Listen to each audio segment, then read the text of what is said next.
4장 15절 16절 말씀 같이 한번 우리 한 목소리로 읽어보겠습니다. 시작. 그리스도 안에서 난 스승이 있으되 아비는 많지 않으니 그리스도 예수 안에서 복음으로서 내가 너희를 낳았음이라. 그러므로 내가 너희에게 권하노니 너희는 나를 본받는 자 되라. 아멘. 자리에 앉아주십시오.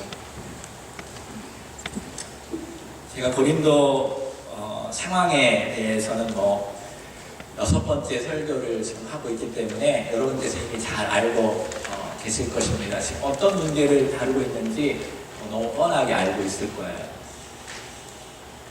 기억나시나요?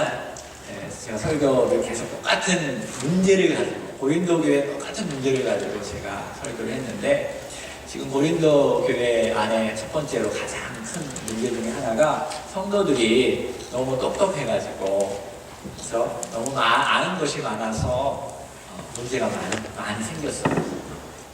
특별히 나는 아볼로파다, 나는 바울파다, 나는 베드로파다 하면서 서로 논쟁하고 서로 다투었던 그런 내용들을 그동안 살펴보았습니다. 그래서 교회가 참 어지러워졌고요. 잘 나가는 교회가 성장이 멈추었습니다. 그래서 그 교회를 개척했던 사도 바울이 그 소식을 듣고 편지를 보내면서 1장과 3장에 걸쳐서 계속적으로 꾸짖는 그런 내용들이 있죠. 그래서 사도 바울은 아주 단호하게 너희들이 정말 그리스도 안에서 한 마음을 품고 하나로 합해야 한다 라고 그렇게 강하게 말씀하시고, 또 교회의 본질의 복음은 말과 지혜에 있는 것이 아니라 오로지 하나님의 능력이 있다라고 아주 단호하게 강력하게 그 고린도 교회에게 이야기합니다. 뿐만 아니라 바울과 베드로와 아볼로는 하나님께서 크게 사용하였지만 사실 하나님께서 사용하실 뿐이지 실상 하나님께서 역사하지 않으면 아무런 소용이 없는 존재다라고 단호하게 그 교회에게 편지로 이야기하는 부분들을 우리가 살펴보았습니다. 4장에 와서도 여전히 이야기하는데 이번에는 좀 말의 톤을 좀 낮추어서 이야기하는 것 같아요. 고린도 성도들이 어떤 성도가 되어야 하는가, 좀 이런 부분에 대해서 사도 바울이 좀 논리적으로 이야기하고 있습니다. 그러면서 너희들은 나를 본받는 자가 되라 라고 4장 16절에 이야기를 하면서, 먼저 첫 번째 포인트는요, 자신이 영적인 아버지처럼 사역한 것을 너희도 좀 본받아야 한다. 너희도 그런 성도가 되어야 한다. 그런 의미에서 첫 번째 포인트는요, 나는 영적인 아버지처럼 사역하는가 한번 우리 생각해 보아야 하겠습니다. 고린도전서 4장 15절에 보니까 사도 바울이 이렇게 말합니다. 내가 그리스도 안에서 1만 스승이 있으되 10,000 teachers, instructor, 그런 사람들이 있다라고 좀 과장들이 이야기를 하고 있죠. 그런데 아버지는 좀 많지 않는 것 같다. 그리스도 예수 안에서 복음으로써 내가 너희를 낳았다, 내가 영적인 아버지로 너희를 길렀다 하면서 이런 나를 본받아야 한다라고 사도 바울은 이야기하고 있어요. 교회에는요, 가르치는 사람들이 많이 있습니다. 목사도 가르치고요, 교사들도 가르치고, 또 교회 리더들도 여러분을 가르칩니다. 뿐만 아니라 여러분 성도들 사이에서도 서로가 가르쳐요. 그런데 사도 바울은 어떤 선생으로서, 어떤 지식을 전달하는 자로서 가르치는 자가 아니라 영적인 아버지처럼 내가 너희들을 낳았고 키웠다라는 부분들을 드러내고 있어요. 이것이 오늘날 우리 교회에도 정말로 필요합니다. 오늘날 교회는요, 특히 한국 교회는 지식도 많습니다. 지혜도 많이 있고요. 그러다 보니까 아는 게 너무 많으니까 말이 너무 많아요. 고린도 교회처럼 아는 게 너무 많으면 말이 많아지죠. 그러나 아버지의 마음을 가지고 교회를 이끌어가는 사람들은 적습니다. 주보에 한번 써보세요. 위에 거는 적고 많고 밑에 거는 적어요.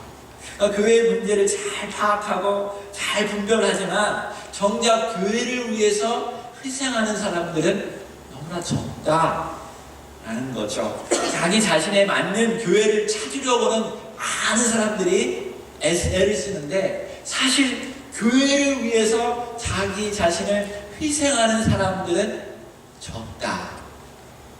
이런 의미죠. 그렇다면 사도 바울은 고린도 교회를 향해서 어떻게 그들을 대했을까요? 10절부터 나와요. 고린도전서 4장 10절부터 13절에 이렇게 말합니다. 우리는, 사도 바울 혹은 베드로나 영적인 리더들은 그리스도 때문에, 그리스도의 연고로 밀어나게 되었다. 그런데 너희들은 그리스도 안에서 지혜로, 우리는 굉장히 약한데 너희는 지금 굉장히 강해졌고, 너희는 굉장히 존귀한데 우리는 지금 비천하게 되었다. 바로 이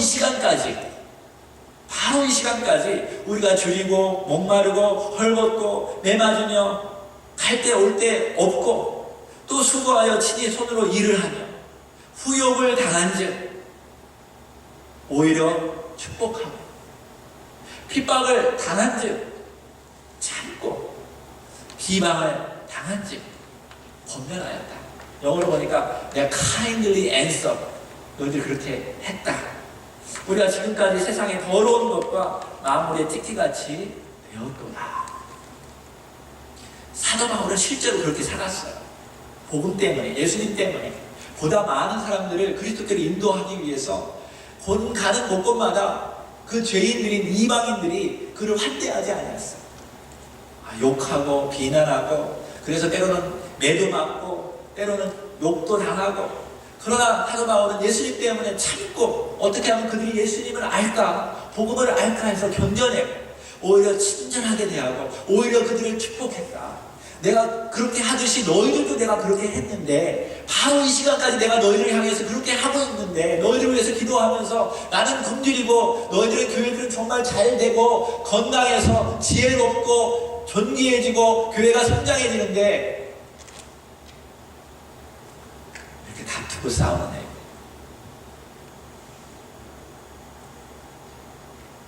너희들 그렇게 자랑할 그때까지 나는 지금 마음에 찢기같이 취급을 당하고 있다라고 사도 바울이 이야기하고 있어요. 여러분, 기독교의 복음은 이러한 방식으로 늘 전달되었어요. 한 번도 역사를 통해서 바뀐 적이 없어요. 왜? 예수님께서는 고난을 통해서 여러분과 저를 구원해 주셨기 때문이었어요.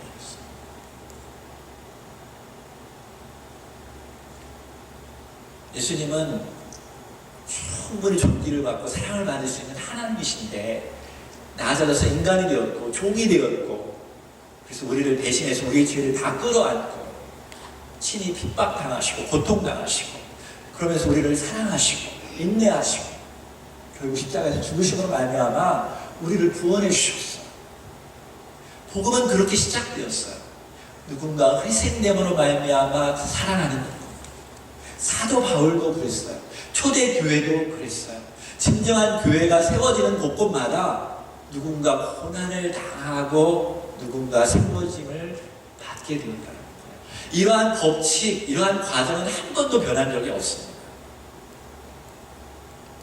그래서 고난 없이는 주의 교회가 성장할 수 없어요. 이 사실을 정말 여러분 꼭 알고 있어야 돼요. 고난 없이는 교회가 성장할 수 없어요. 거짓된 교회, 거짓된 복음에 기울이지 마십시오. 성공, 번영만 이야기하는 교회는요, 죽은 교회예요. 사람들의 길을 즐겁게 하고 많은 사람들 교회로 오게 하지만 영적으로는 죽은 교회예요. 왜냐하면 한 번도 이러한 과정이 바뀐 적은 없습니다. 한 알이 썩어져야 많은 열매를 맺는다. 이런 법칙은 바뀐 적이 없어요. 특히 하나님의 복음은 그렇습니다. 저는 솔직히 사도들처럼 그렇게 강하지 못해요. 영적으로 강하지 못하고요. 또 우리 한국의 초대교회 그 목사님들처럼 그렇게 핍박이 와도 참 견뎌내는 목사님들 보면 제가 너무 존경스러워요. 아마 저 밥 4끼 못 먹고요, 여러분이 저를 막 때리거나 못 살게 굴면 아마 목회 안 하겠다고 도망갈 사람이 바로 저예요. 솔직히 제가 신학교에서 주로 보냈어요. 저는 뭐 여러분처럼 어렵게 일해본 경험도 없고 교회에서 자랐고 그냥 신학교에서 그냥 잘 자랐어요. 그래서 제가 목회를 하면 아주 잘 될 거라고 저는 생각을 했어요. 네. 그리고 하나님께서, 전능하신 하나님이 나와 함께 하는데 못할 일이 뭐가 있느냐. 그래서 제가 목회하기 시작하면 막 폭발적으로 성장할 줄 알았어요. 사람들이 변할 줄 알았어요.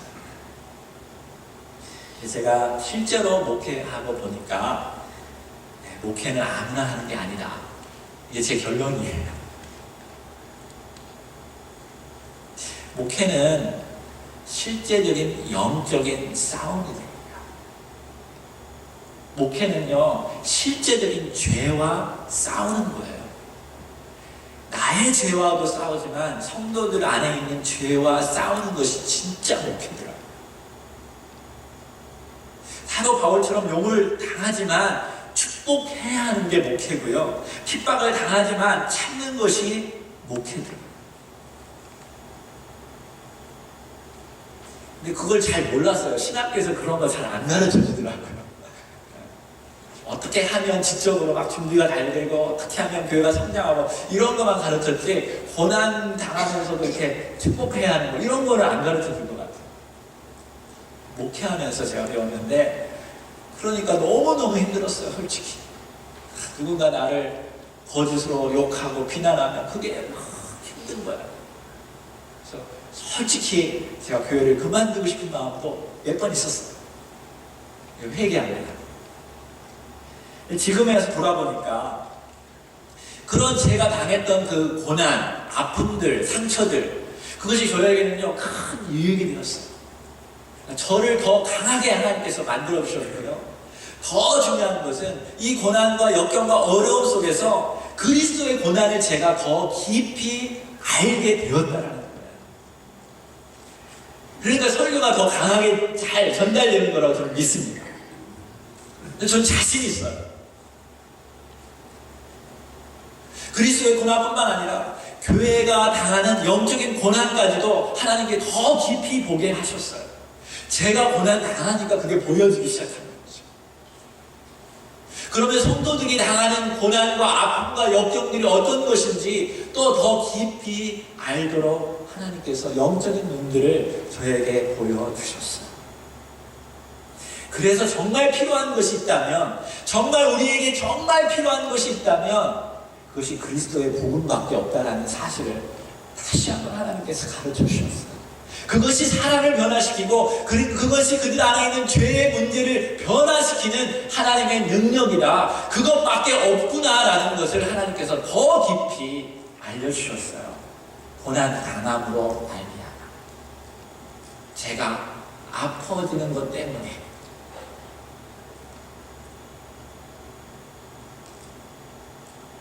그리스도 십자가의 복음은요 아주 멋들어지게 이렇게 잘 전달해서 여러분에게 감동을 주고 귀에서 막 즐거워진다고 해서 이루어지는 게 아니더라고요. 삶의 체험을 통해서 하나님께서 여러분의 깊이 영혼 가운데 말씀하시고 하나님의 능력을 통해서 여러분이 더 확신을 갖게 되는 것이라는 것을 분명히 알고 있습니다. 그래서 하나님께서 이 목회자나 리더들이 기도하게 하신 것 같아요. 여러분 영적인 리더들, 주님을 아시는 분들은 정말 무릎 꿇고 기도해야 돼요. 우리 성도들이 정말 주님을 깊이 경험할 수 있도록, 특별히 고난을 통해서, 그들이 지금 당면하는 고난을 통해서 그리스도께서 그들을 향해서 고난 가운데 구원하심을 경험하고 알 수 있도록 기도해줘야 돼요. 도와줘야 돼요. 그렇다면 이렇게 말을 잘 전달하는 스승들이 10,000 그런 사람들이 많이 있는 것보다 이 적지만 영적인 아비와 같은 사람이 필요하다는 겁니다. 왜? 여러분 우리 주변의 사람들, 지금 우리 안에 여기 계신 분들도 정말 마음의 상처를 입고 온 사람들이 참 많아요. 말로 형용할 수 없는 고난 가운데 있는 분들이 참 많습니다. 요즘도 막 이상한 감기가 막 돌아가지고 죽을 것 같은 그런 사람들이 있더라고요. 보험도 없고 인슈런스가 없어서 여러분 갈 데 갈 데 없고 아프고 고난당하는 성도들도 있고요. 실제적인 관계의 어려움 때문에 마음에 큰 아픔 가운데 있는 분들이 있어요. 죄로 인해서 망가진 그 자신의 모습 때문에 늘 갈등하고 영적인 고난을 겪고 있는 성도들도 있다고 저는 분명히 믿습니다. 그들에게 필요한 것은요, 이렇게 해 저렇게 해 이런 것보다도 그들 옆에서 그들을 향해서 함께 울어주고 함께 옆에 있어주고 같이 기도해주고 같이 도와줄 수 있는 영적인 아버지와 같은 사람이 필요하다는 거예요. 조금 어렵고 조금 힘들다고 해서 그들이 나한테 내가 준 만큼 그들이 하지 않는다고 해서 그냥 피하고 내가 이 정도 했으면 됐지 하고 그냥 등 돌리는 그런 사람이 아니라 그 영혼을 놓고 끝까지 기도해 줄 수 있는 사도 바울과 같이 눈물과 수고로 그 교회를 세워가는 그런 영적인 아버지와 같은 사람들이 우리 주변에는 필요할 줄로 믿습니다. 질문을 할게요. 여러분은 어떤 유의 사람입니까? 스승이 되고 싶습니까? 아니면 영적인 아버지로서 주의 사역에 감당하기를 원하십니까?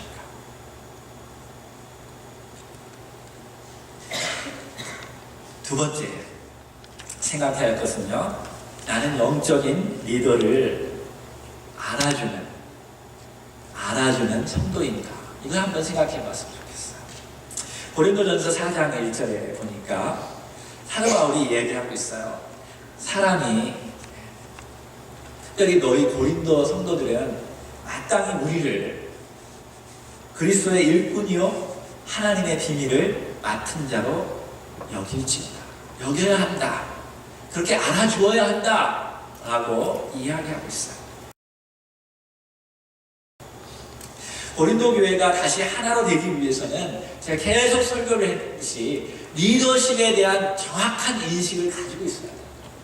리더십이 그냥 사람에 의해서 이루어진 것이 아니라 하나님께서 세워주신 분이라는 사실을 분명히 인정할 때에 교회가 하나로 잘 이루어져 나갈 수 있는 것이에요.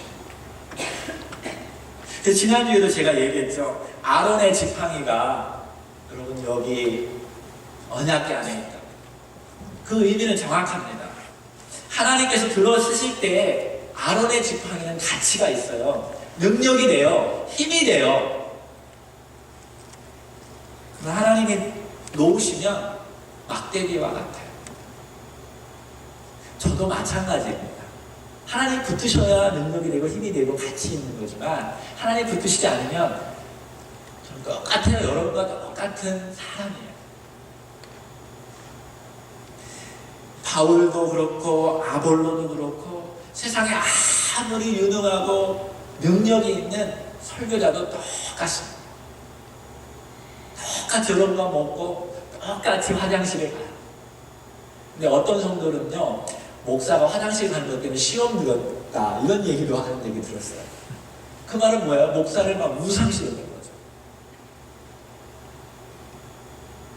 여러분, 제가 반바지 입고 돌아다닌다고 해서 실망하지 마세요. 여러분과 똑같은 성도예요. 단지 목사로서 하나님께서 부르셨던 것뿐이에요. 그런 면에서 여러분 편하게 대하십시오. 그리고 우리 집에 놀러 와도 돼요. 그럼 반바지 차림에 저하고 이렇게 이야기를 할 수도 있어요. 자, 그렇다고 해서요, 뭐 이제 편하다 하면서 대충 대하라는 말은 아닙니다. 성경에 보면 여러분 영적인 리더들에 대해서 2배나 더 가치 있게 여기고 더 존경하라고 이야기하고 있어요. 왜냐하면 그들이 영적인 수고를 얼마나 일을 하는지 사도 바울이 알기 때문에 그렇습니다. 그래서 이런 밸런스를 여러분이 가지고 있어야 돼요. 그래서 마치 사도 바울은 이 4장 1절에서 이렇게 얘기한 것 같아요.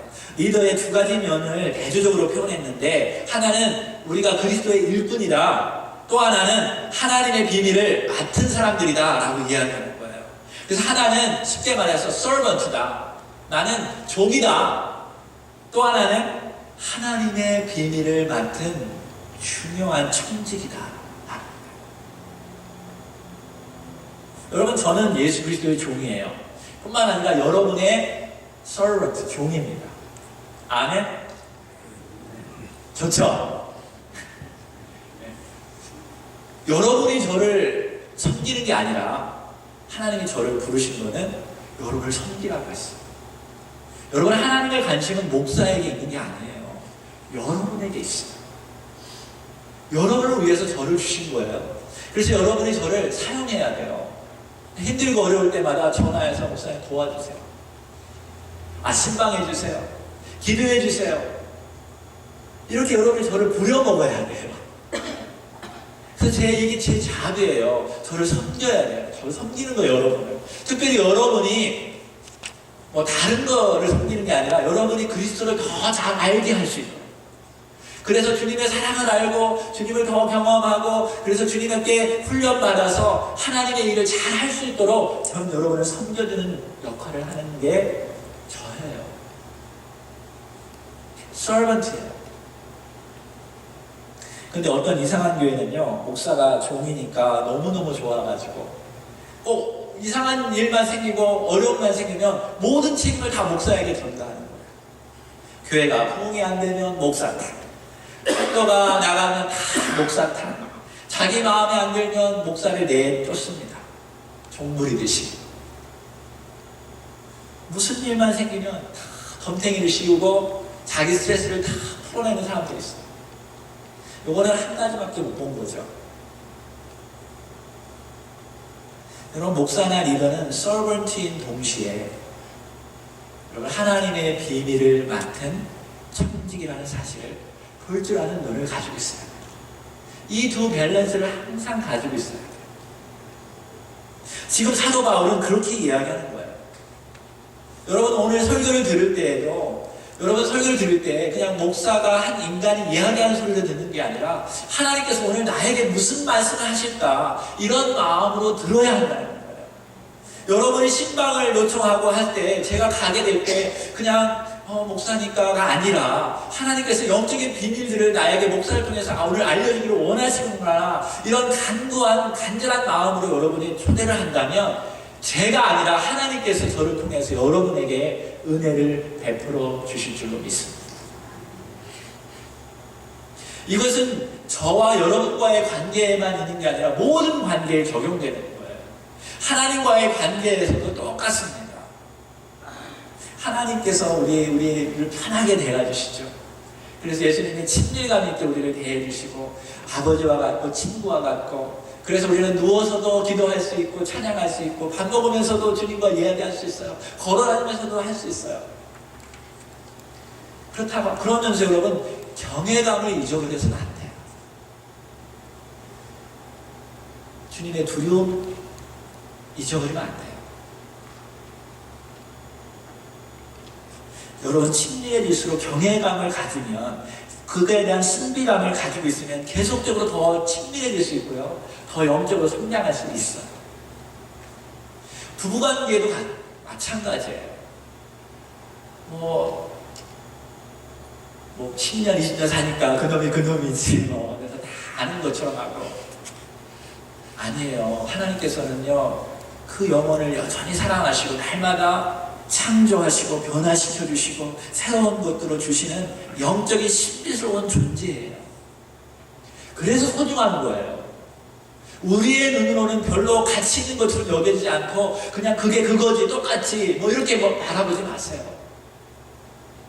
하나님은 늘 여러분을 영적으로 새롭게 하시는 분인 것을 믿으시기 바랍니다. 여러분 부모님 대할 때 자녀를 대할 때도 똑같아요. 친밀하게 대하는 것도 중요하지만 그를 존중해주고 가치 있게 여겨주고 인격적으로 대하는 것도 굉장히 중요한 거예요. 우리 옆 사람을 한번 바라보면서 연습 한번 해보겠습니다. 혹은 앞뒤 사람에게 한번 얘기해 보세요. 나는 말해보세요. 시작. 나는 하나님의 종입니다. 그러나 잊지 마세요. 나는 하나님의 비밀을 가진 사람입니다. 당당하게 한번 얘기해 보세요. 아멘? 옆 사람에게 다시 말해서 맞습니다. 시작. 맞습니다. 네, 맞습니다. 저를 보면서 한번 해보세요. 자, 하나님의 종이에요. 그렇죠? 여러분이 마음껏 부려먹어도 돼요. 또 한 가지 보셔야 돼요.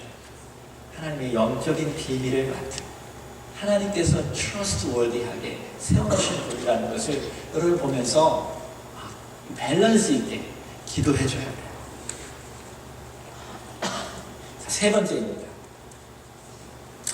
나는 판단을 이겨내는 성도입니다. 나는 사람들의 판단을 이겨내는 성도입니다. 이걸 한번 깊이 생각해 봐야 돼요. 고린도전서 4장 3절에서 5절까지 다 같이 한번 읽어보도록 하겠습니다. 시작. 너희에게나 다른 사람에게나 판단받는 것이 내게는 매우 작은 일이라. 나도 나를 판단치 아니하니 내가 자책할 아무것도 깨닫지 못하나 그러나 이를 인하여 의롭다함을 얻지 못하노라. 다만 나를 판단하실 이는 주시니라. 그러므로 때가 이르기 전 곧 주께서 오시기까지 아무것도 판단치 말라. 그가 어두움에 감추인 것들을 드러내고 그 마음의 뜻을 나타내시리니 그때에 각 사람에게 하나님께로부터 칭찬이 있으리라. 나는 판단을 이겨내는 성도입니다. 사도 바울은 고린도 교인들로부터 판단받고 있어요. 그래서 바울파라고 한 사람들은 그래도 바울을 좋아했기 때문에, 바울파라고 했기 때문에 그런 얘기를 들었을 때는 그래도 좀 좋았을 거예요. 근데 바울파가 있는 게 아니라 아볼로파도 있고 또 베드로파도 있고 그러면서 기분이 썩 좋지는 않았을 겁니다. 왜? 비교당하는 듯한 느낌이니까. 평가당하는 기분 썩 좋지 않아요. 그럼에도 불구하고요, 사람들은 판단합니다. 평가하죠. 사도 바울은 자신의 교인들이 바울을 영적인 아버지로, 그리스도의 일꾼으로, 하나님의 비밀을 맡은 자로 여겨주기를 바라지만 고린도 교인들 뿐만 아니라 다른 사람들이, 많은 사람들이 자기를 판단한다는 것을 피할 수 없다는 사실을 알고 있어요. 그건 저도 그렇고요, 여러분도 마찬가지입니다. 사람들은 말하게 되어 있어요. 근데 여기서 중요한 것은 사도 바울이 무엇을 말하냐면, 나는 그런 판단에 그렇게 크게 신경 쓰지 않는다 라는 말이에요. 그냥 다른 사람이 내게 말한 거에 대해서 나는 아주 조그맣게 여긴다라는 거예요. 크게 여길수록 우리는 상처를 받아요. 그것은 뭐냐면 그 사람이 말하는 것을 내가 가치 있게 여긴다라는 거예요. 그 사람을 높이 평가한다는 거예요. 사도 바울은 그러지 않아요. 내가 자책할 것이 없으면 어느 누가 나한테 얘기해도 나는 It's okay, no problem, 그런 얘기 하는 거야. 여러분도 그렇습니까? 여러분도 그렇습니까? 누가 이렇게 얘기하고 여러분이 좀 이상한 얘기하고 그러면 사도 바울처럼 조그만 일이지 이렇게 대합니까? 아니면 막 화가 치밀어 와가지고 저 누가 나한테 이랬다고 막 전화 알려주고 막 울분을 터뜨리고 막 교회 와서 막 눈물을 막 흘리면서 내가 왜 이렇게 살아야 합니까? 하나님. 둘 중에 어느 쪽에 있는가?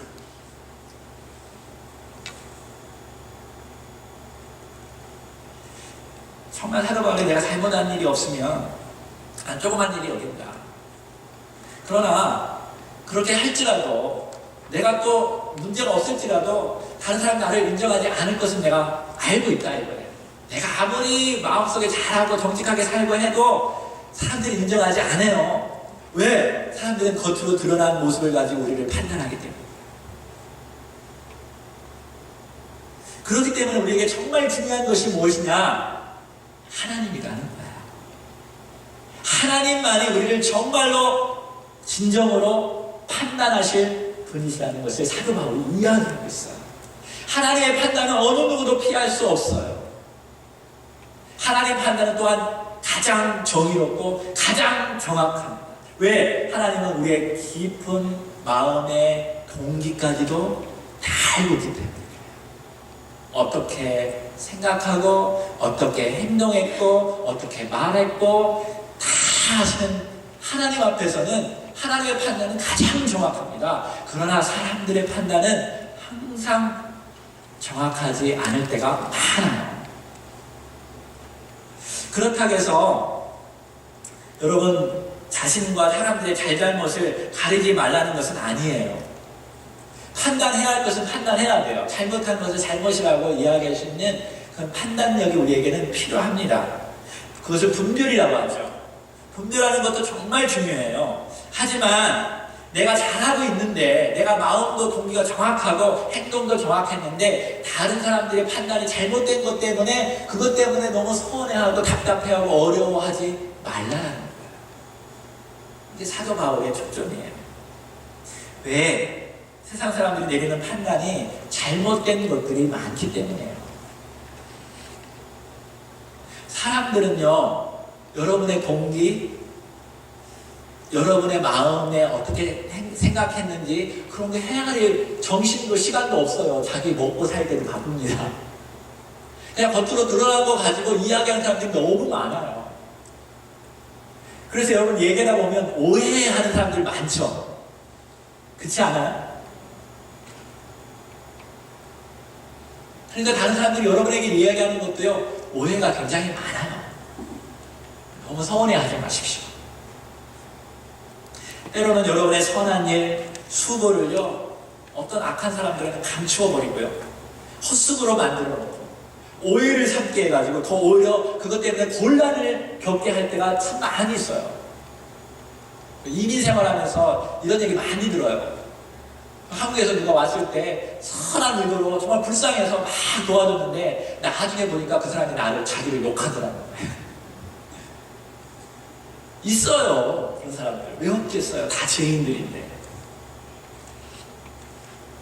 어떤 사람은 손 하나 까딱하지 않고요, 마지막에 탁 나타나서 이래가지고 모든 공로와 칭찬을 자기 혼자 다 받는 사람도 있어요. 이 교회에 있어요. 그것 때문에 상처받지 마세요. 어제 이렇게 느헤미야서 생명의 삶을 보는데 다들 어려웠어요. 먹고 살기 너무 힘든데 그래도 하나님이 느헤미야를 통해서 예루살렘 성전을 건축해라.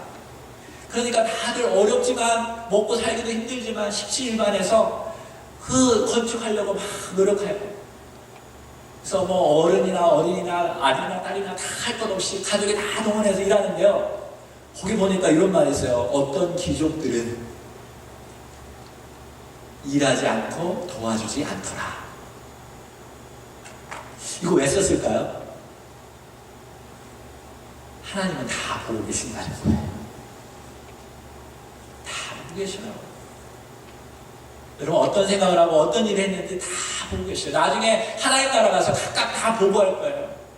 어떤 사람은요, 교회도 마찬가지예요. 정말 어렵고 힘든데 하나님 나라를 위해서 물질을, 헌금을 정말 잘 드리는 사람이 있어요. 근데 어떤 사람은요, 잘 살아요.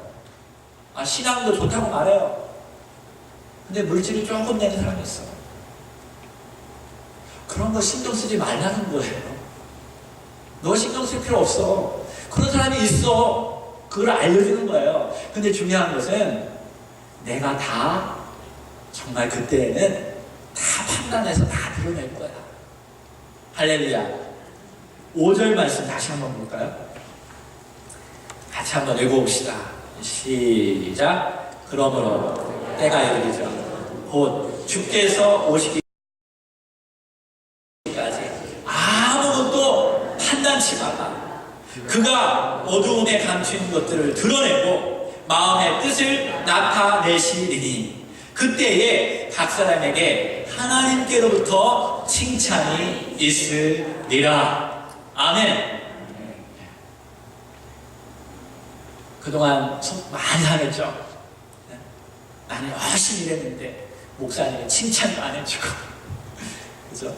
열심히 일하지 않는데 그 사람한테 칭찬해줘. 여러분, 세상이 이래요. 근데 주님께서 뭐라고 말씀해요? 어두운 곳에서, 남들이 알아주지 않는 곳에서, 남들이 안 하는 일들을 최선을 다할 때 하나님이 다 그때는 다 드러내 주셔서 그거 하나하나 칭찬해 주신다는 거예요. 남들은요, 좋은 곳에서 박수를 받고 시원하고 좋은 곳에서 예배도 잘 드리는데, 지금 오지에서 예배 드리는 그곳에 있는 사람들 하나님 나중에 다 밝혀주셔서 위로해 주시고 칭찬해 주시고 도와주시고, 마음의 뜻을 나타내리니, 사람들은요, 여러분 행한 일들 다 오해합니다. 뭐 잘한 거 있으면 또 도와주면, 어떤 사람 이런 생각하는 사람 있어요. 왜 나를 도와주지? 뭐 속에는 뭐 어떤 꼼수가 있을 거야. 나중에 나한테 뭔가 받아먹으려고 그럴 거야 하면서 이상하게 대하는 사람들이 있어요. 서운해하지 마세요. 여러분, 누구한테 잘해줬는데 그 사람이 여러분한테 잘 안 해주는 것 때문에 너무 그렇게 서운해하지 마세요. 나중에 하나님께서요, 다 드러내고 알려주실 거예요. 그 사람 옆에다 딱 그려놓고, 그때 네가 이렇게 했어 라고 하나님이 알려주시면서 너 잘못했다고 지금 사과해. 그럴지도 모르겠어요. 그만큼 우리를 하나님께서 위로해 주시고 칭찬해 주실 줄로 믿습니다. 이것이 사도 바울을 통해서 하나님께서 우리에게 보여주시는 하나님의 계시예요. 하나님 반드시 여러분을 칭찬해 주실 것입니다. 그래서 지금 여러분, 왜 이러지? 왜 이런 일이 있지? 잘 모르겠어. 그러면요, 그냥 넘어가세요. 그것 때문에 스트레스 받지 마세요. 너무 알려고 하지 마세요. 안 알려주는 것은 하나님께서 알려주기 원치 않기 때문에 그래요. 그냥 고난 당해라. 그냥 아픔 당해라. 근데 중요한 것은 거기에 너가 빠지지 말고 더 중요한 것에 너가 목숨을 걸으라는 거예요. 무엇입니까? 하나님이 여러분의 옆에 계신다는 거예요. 하나님이 여러분을 보호하신다는 것을 기억하시기 바랍니다. 하나님이 여러분을 눈동자와 같이 지켜준다는 사실을 기억하십시오. 그리고 여러분에게 가장 이 땅에서 소중한 영적인 비밀인 복음을 여러분에게 맡겨주셨어요. 사람을 살리는 복음. 이 땅에 행복하게 사는 그런 복음이 아니라 영원히 사람들이 살아가는 그 놀라운 복음을 우리에게 주셨어요. 세 번째, 그러면 누가 싫어할까요? 마귀들이 싫어하죠. 그래서 사단이 계속적으로 끊임없이 교회를 방해하고 어지럽혀요. 그래서 때때로 우리는 모를 때가 많아요. 그러면 그냥 모르는 대로 지나가야 돼요. 욥도 그랬어요. 요셉도 잘 몰랐을 거예요, 그때는. 왜 이런 일들이 나에게 있는지. 근데 거기에 매여 있으면 거기 스트레스 받아서 하나님의 때에 하나님이 사용할 원할 때 일 못하는 거예요. 그냥 가는 거예요. 주님께 맡기는 거예요. 그리고 여러분이 잘 가게 되면 주님이 나중에는요, 칭찬해 주시고 위로해 주시고 여러분을 사랑해 주실 줄로 믿습니다. 사실은요, 그때 가기 전에 이미 우리가 살아가면서 다 하나님이 그렇게 해 주셔요. 여러분과 저는 무한하신 하나님의 사랑을 입은 자들이에요. 태초 전부터 하나님의 놀라운 신비 가운데 우리를 선택하셔서 왕같은 제사장으로 우리를 삼아 주셨어요. 그리고 하나님 우리를 신뢰하셨어요. 그래서 복음까지도 주셨어요. 놀라운 능력의 성령의 능력까지도 우리에게 허락해 주셨어요. 그래서 우리가 추구해야 할 것은 이제 그 일들을 충성스럽게 다 끝마치는 거예요. 그래서 하나님 앞에 칭찬받는 여러분과 제가 되기를 정말 소망합니다. 오늘 한번 생각해 보세요. 나는 어떤 성도일까? 가르치기를 좋아하고 누군가 이렇게 지적인 전달을 해주는 그런 선생이 되고자 원하는가? 아니면 한 영혼을 그 아픔들을 품어 안아줄 수 있고 그들이 정말 그리스도인으로 잘 자랄 수 있을 때까지 끝까지 책임져 줄 수 있는 영적인 아버지와 어머니와 같은 크리스찬으로 살아가기를 원합니다.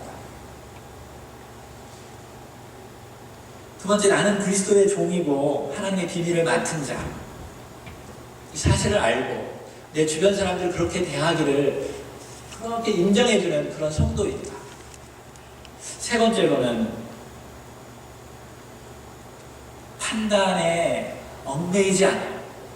판단에 쓰러지지 않아요. 포기하지 않아요.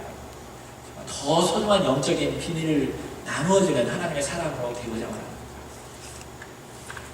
이렇게 생각하는 시간이 되었으면 좋겠습니다. 이 시간에 한번 기도하겠습니다.